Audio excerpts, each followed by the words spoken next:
Année 2017 avec des élections, des primaires de droite, c'était en 2016, primaire de gauche tout le mois de janvier, le 23 avril, premier tour, 7 mai, deuxième tour de l'élection présidentielle, 3 et 17 juin, les élections législatives.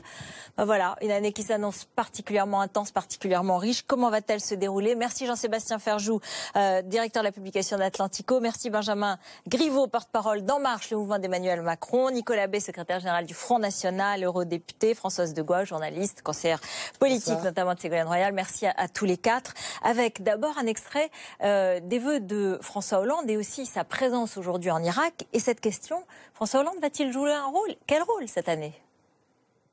Le rôle des forces et des personnalités politiques est immense.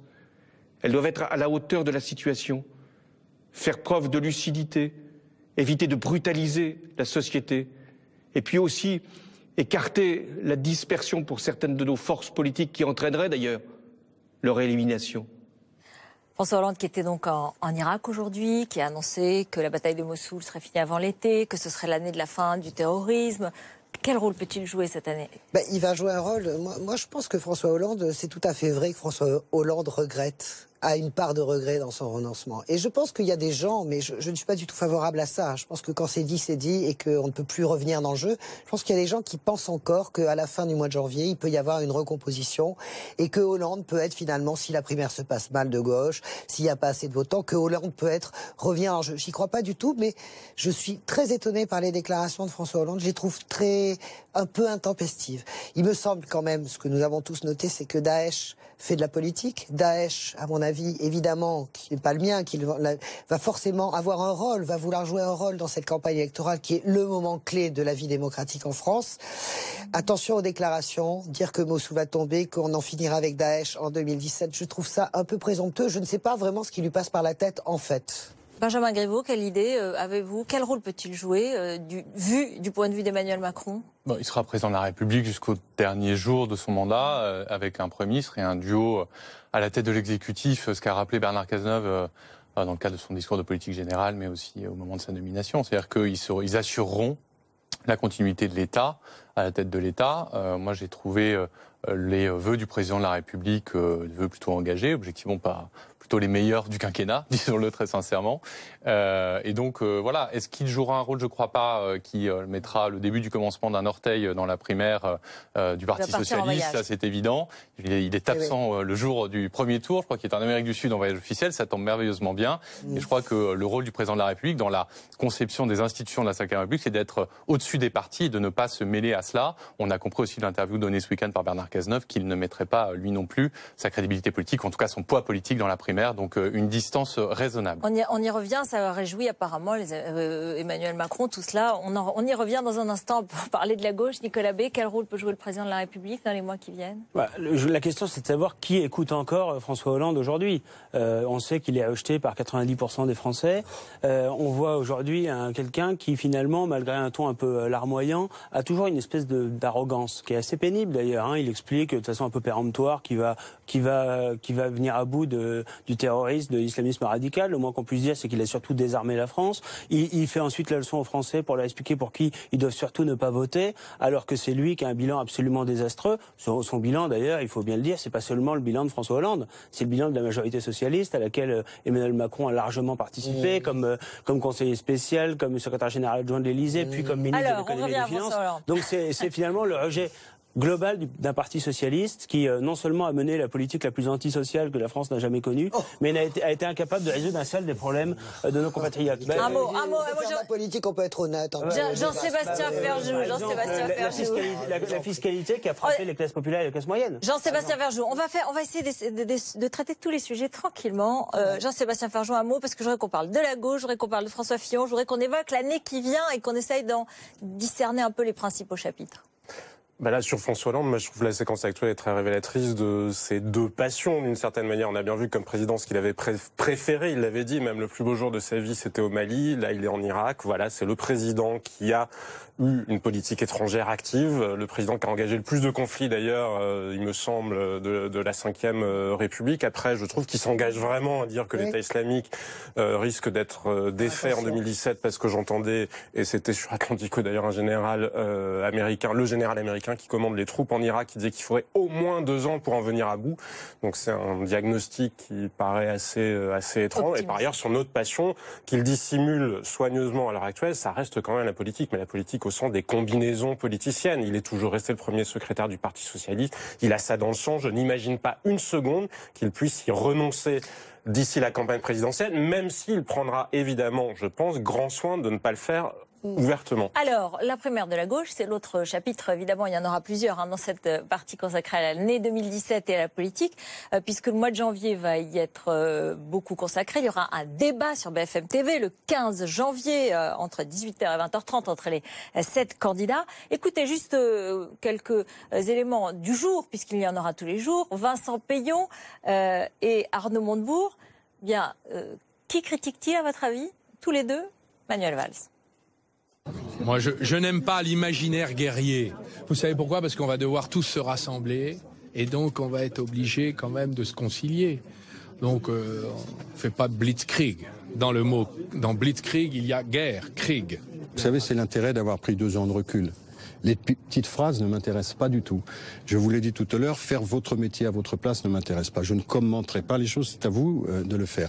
Et les sondages ne m'intéressent pas beaucoup non plus. Ce qui m'intéresse, c'est quand même une élection présidentielle. C'est la faute lourde. Voilà, c'était Vincent Peillon qui n'était pas celui que j'imaginais. Vincent Peillon qui, ce matin, chez Jean-Jacques Bourdin, a dénoncé les fautes lourdes dans ce quinquennat en visant Manuel Valls assez précisément. La une du Monde, c'est la primaire de la gauche, une lutte contre le temps et l'indifférence. Une drôle de primaire, un adversaire, donc je le disais, pour certains, la plupart des candidats, mais aussi la lutte contre l'indifférence, parce que on sent peut-être pas encore la passion des électeurs aujourd'hui pour cette primaire. C'est difficile de faire une primaire quand on est sortant dans ces conditions. On est quand même dans des circonstances exceptionnelles. Le renoncement du président sortant, qui ne se représente pas. J'ai déjà dit ce que je pensais de ce renoncement. Je pense que c'est une faute lourde politique qui entraîne tout le monde par le fond.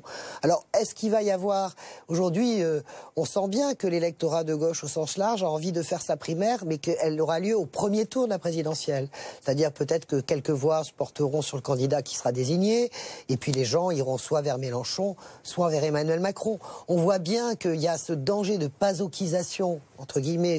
Le PASOK, c'est le Parti socialiste grec, voilà, qui est passé à 5%. Je pense qu'il y a une volonté aussi que ce Parti socialiste-là, tel qu'il est, et tel qu'il est construit depuis 10 ans maintenant, qu'on en termine, parce que ce qui a été donné comme spectacle n'est pas satisfaisant pour un électeur de gauche. Donc, mon sentiment, c'est que il y a du travail. Je le dis, c'est un peu comme une maladie vraiment infantile. C'est comme les oreillons. On attend que ça passe. C'est un mauvais moment à passer. Peut-être qu'il y aura 1,5 million de gens qui iront voter. Vous êtes sûr que c'est pas une maladie sénile, François? Je précise qu'aujourd'hui, nous n'avons pas de représentants du PS sur ce plateau, puisque il faut équilibrer et que demain, après-demain, etc. Demain, nous aurons Benoît Hamon, nous aurons Arnaud Montebourg, Manuel Valls la semaine prochaine, etc. Donc, je précise pour que ceux qui veulent soutenir un candidat de la primaire ne soient pas enragés devant leur écran en train de dire mais on les laisse pas parler. Qui va voter? C'est ça la seule question. C'est qui va voter et combien de personnes? Et c'est ça le sujet. Personne ne peut le dire. Nicolas Bay. D'abord, il n'y a pas de représentant officiel du PS, mais il y a quand même des militants socialistes, j'ai l'impression, sur ce plateau.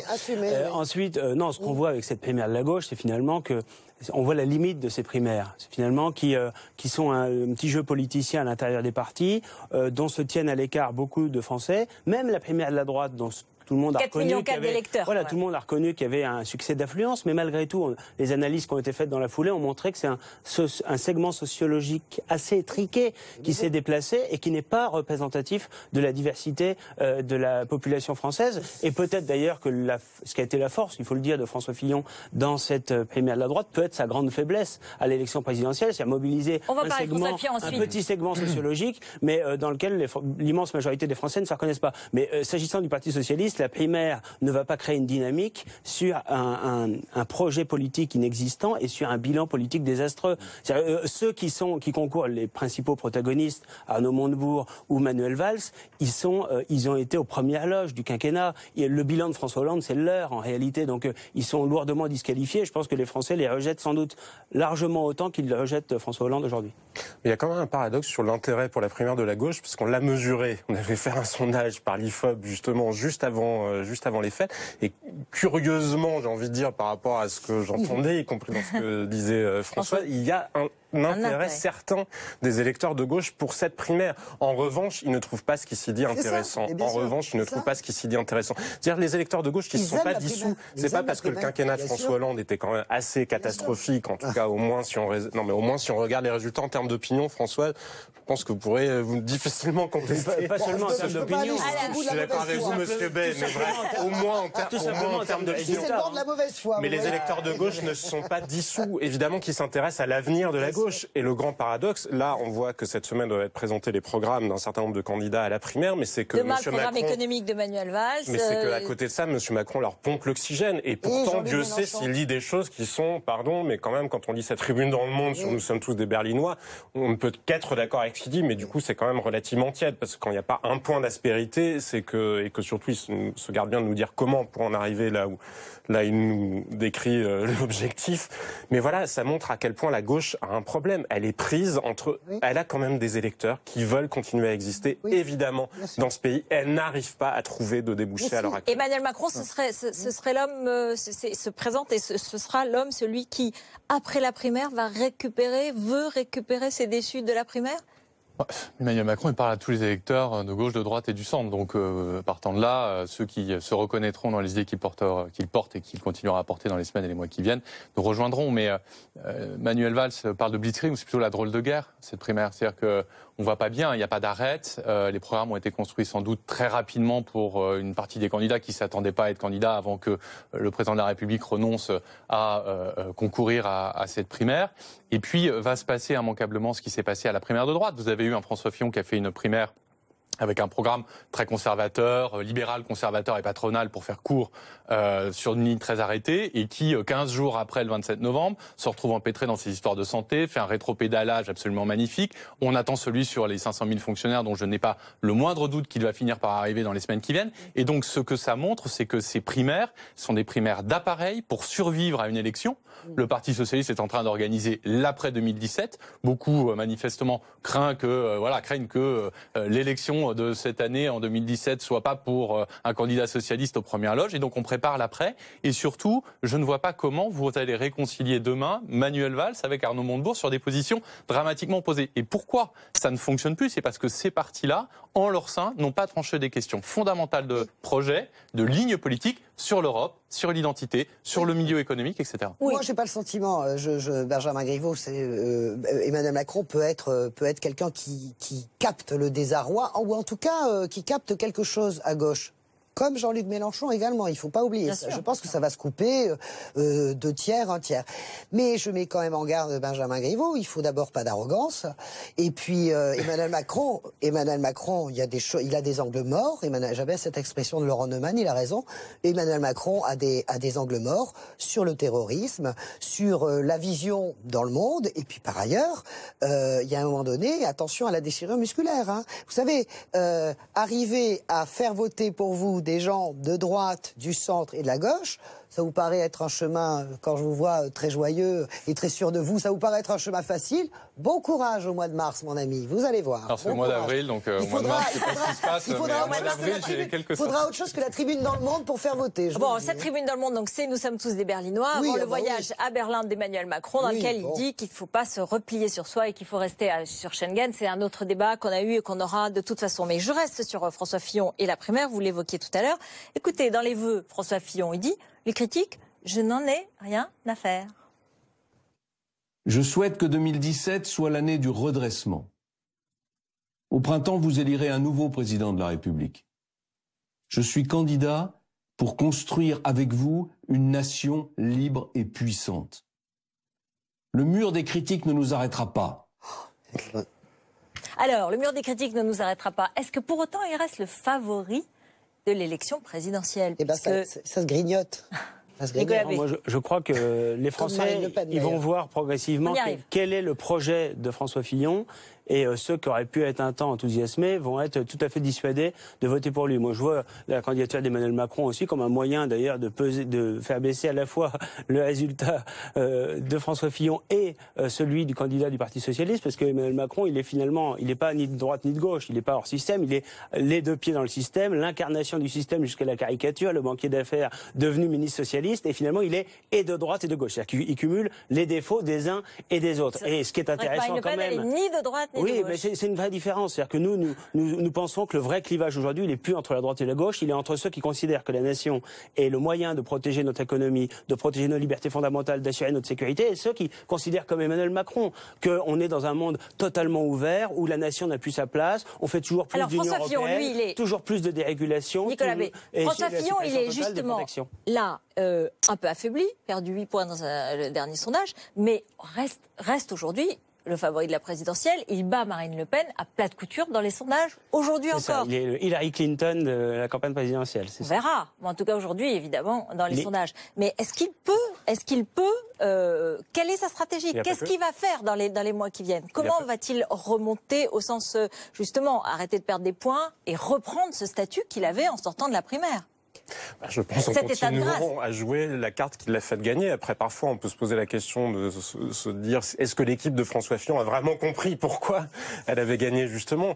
Parce que c'est pas forcément sur le côté libéral qu'ils ont gagné. C'est pas le cœur du programme, il faut l'avouer, personne ne l'avait vraiment lu, en tout cas parmi les électeurs. C'est parce qu'il incarnait la droite, qui s'assumait. Voilà, lui, il prétend pas être ni de droite ni de gauche, ou être de droite et de gauche, il prétend être de droite. Et ça plaît à une partie des électeurs du pays, et notamment à ceux qui attendent une véritable alternance. Ce qui a épouvante les électeurs plus que tout, ça n'est pas qu'on leur dise qu'ils en ont marre de la gauche et de la droite, c'est qu'ils ont l'impression de voter à gauche et à droite et qu'ils ont toujours la même chose. Donc François Fillon, sa force, c'est précisément qu'il peut dire mais si, je peux être un candidat de rupture. Après, il a un vrai problème de forme, c'est que pour être un candidat de rupture, il vaut mieux ressembler à Donald Trump ou éventuellement à Marine Le Pen. Je vous parle de la forme, de la manière de s'exprimer, que d'avoir des vestes matelassées. Ça va être ça son problème. Son problème, c'est qu'on peut difficilement avoir l'air d'un bourgeois de province qui vient donner des leçons de rigueur à des Français qui ont peur de l'avenir. En revanche, je pense que s'il gère ce point de com', évidemment qu'il est en position de favori. Monsieur Macron pourra toujours vouloir n'être ni de droite ni de gauche. À l'arrivée, ses électeurs sont quand même plus de gauche. Il fait exactement la même erreur que François Bayrou, qui n'arrivait pas à comprendre que ses électeurs étaient plutôt de droite et que ceux des électeurs de gauche qui étaient prêts à voter pour lui auraient voté pour lui, même s'il avait dit des choses de droite. Parmi les handicaps quand même de François Fillon, il y a son bilan. Parce que son bilan à Matignon, il a été absolument désastreux et il va en être comptable dans cette campagne électorale. Françoise de Gaulle, on va écouter Marine Le Pen. Marine Le Pen est en difficulté également. Puisque vous faites toujours appel au sondage, donc faisons appel au sondage, on se rend bien. La politique, c'est de la dynamique. On voit bien, on l'avait déjà vu pour Fillon, on voyait tout le monde se tasser et Fillon monter. Qu'est-ce qu'on voit depuis un mois? On voit le favori descendre, Marine Le Pen descendre et deux progressions, deux dynamiques, Macron et Mélenchon. Il faudra évidemment en tenir compte. Écoutons Marine Le Pen. Mélenchon, elle est très mesurée, très mesurée. Si vous regardez le score qu'a fait la gauche au premier tour de la présidentielle, qu'a fait François Hollande, sur l'évaporation qu'il y a eu quand on voit ce que font les candidats socialistes à l'heure actuelle, c'est pas Jean-Luc Mélenchon. Oui, mais il n'y a pas de total gauche. Il n'y a pas de total gauche. Écoutons Marine Le Pen, elle a présenté ses vœux aux Français. Je voudrais avoir votre réaction, Benjamin Griveaux. Contre tous les candidats du renoncement, nous devrons mobiliser des forces considérables et inviter les Français à espérer, à croire en eux-mêmes et en notre beau pays. Contre les candidats des banques, contre les candidats du système, de la finance, des médias, ou encore les candidats de la brutalité sociale, ceux qui veulent casser la santé, qui veulent casser toute forme de solidarité et de justice, nous devrons rassembler nos énergies et tous agir avec la même ambition. Comment Emmanuel Macron va réagir? Peut-il se battre? Quels sont les arguments contre Marine Le Pen? Les arguments, on les connaît par cœur, ces éléments de langage récités consciencieusement sur tous les plateaux télé par les représentants du Front National. C'est le candidat des banques. Lui n'a pas un papa qui lui prête 6 millions d'euros pour faire sa campagne. Il fait appel aux dons des Français. Vous voyez, il n'a même pas un entourage qui en prête 6 millions d'euros. Je vois que la proximité avec Donald Trump est forte. Donald Trump a un nombre de banquiers d'affaires dans son équipe incroyable. On voit moins Marine Le Pen soutenir Donald Trump depuis qu'il a annoncé son équipe. Je crois, ça représente à peu près 5% du PIB des États-Unis dans les 14 premiers membres de son gouvernement. Là, on n'entend plus le Front National. Donc voilà, le mythe du candidat des banques, du candidat de la finance, etc. va tomber. Et Emmanuel Macron, dans les premières présentations et les premières propositions qu'il a faites, notamment sur le sujet économique et social et sur le sujet travail en particulier, l'assurance chômage universelle pour tous, je ne crois pas que ce soit une caractéristique des banques comme Morgan Stanley ou autres dans les choses qu'elles ont pu défendre dans les plans de rigueur qu'elles ont mis en place dans certains pays européens notamment. Je pense à la Grèce ou au Portugal. Donc, si vous voulez, ça, on comprend, c'est les attaques, ça permet de faire des tweets et en 140 signes de pensée régler un sujet. Mais on s'adresse à très peu de monde. On s'adresse à Jean-Sébastien Ferjou. Non, mais juste, ça me fascine quand même. Monsieur Macron est très européen. Il a l'air de considérer que l'Europe fonctionne bien. Vous venez de dire que c'était les banques qui gouvernaient en Europe, que c'était Goldman Sachs qui gouvernait en Grèce. Il ne considère pas que il faudrait quand même ça. Pardon, mais ça pose quand même une question sur l'Europe, ce que vous venez de dire. Il ne considère pas que l'Europe fonctionne bien. Il a déjà fait plusieurs propositions et il a été l'un des seuls à mettre l'Europe au centre des premières interventions qui ont été les siennes. Les autres candidats s'en abstiennent tous. François Fillon est muet sur l'Europe. Françoise de Gaulle, les mots de la fin. On conclut. Je pense que tout est question de posture et d'attitude intérieure. Je pense que dans la percée de Macron et dans le repli léger, évidemment, de Fillon, de Marine Le Pen, et également les difficultés que rencontre Manuel Valls, ça vient aussi de ce qu'il dégage. Il y a quelque chose, on sent bien qu'ils ont fait le choix d'être churchilliens, d'être dans l'anxiogénisation, dans la dramatisation. Quelque chose, y compris Mélenchon. Emmanuel Macron se caractérise dans la réalité, peut-être, vous voulez dire aussi. Non, on n'est pas obligé, on peut être très sérieux, avoir conscience de la difficulté du monde et rester joyeux et enthousiaste. Je pense que la prime de Macron aujourd'hui, c'est la prime à une forme de joie et le refus de la joie dans la douleur. Qu'est-ce que vous voulez? Quand vous regardez tous les candidats Fillon, c'est le Golgotha. C'est-à-dire vous montez, c'est Saint-Sébastien aux flèches, Marine Le Pen, la France apaisée, vous avez juste envie de partir tellement c'est flippant. Mais excusez-moi, mais Emmanuel Macron, c'est le candidat des élites, donc les élites, elles sont heureuses, elles sont les bénéficiaires. Allez dans les campagnes et vous verrez. Si vous allez dans les campagnes, Emmanuel Macron, il est le candidat des élites qui sont les bénéficiaires de ce système actuel. Mais il n'a pas une seule idée. La campagne s'annonce. Protéger les Français, il n'a pas une seule idée. Qu'est-ce qu'il dit sur la sécurité? Rien. Qu'est-ce qu'il dit sur l'immigration? Rien. Qu'est-ce qu'il dit sur le terrorisme? Rien. On lui posera la question. Merci beaucoup d'avoir évoqué un peu, approché cette année 2017 que vous suivrez avec nous sur BFM TV. Une actualité extrêmement riche, politique. Demain soir, je serai en direct du quartier général de Benoît Hamon, un des candidats à la primaire de la gauche. Et nous irons, dans les 2 semaines qui viennent, interviewer ces candidats à la primaire de la gauche. À demain, à tout à l'heure.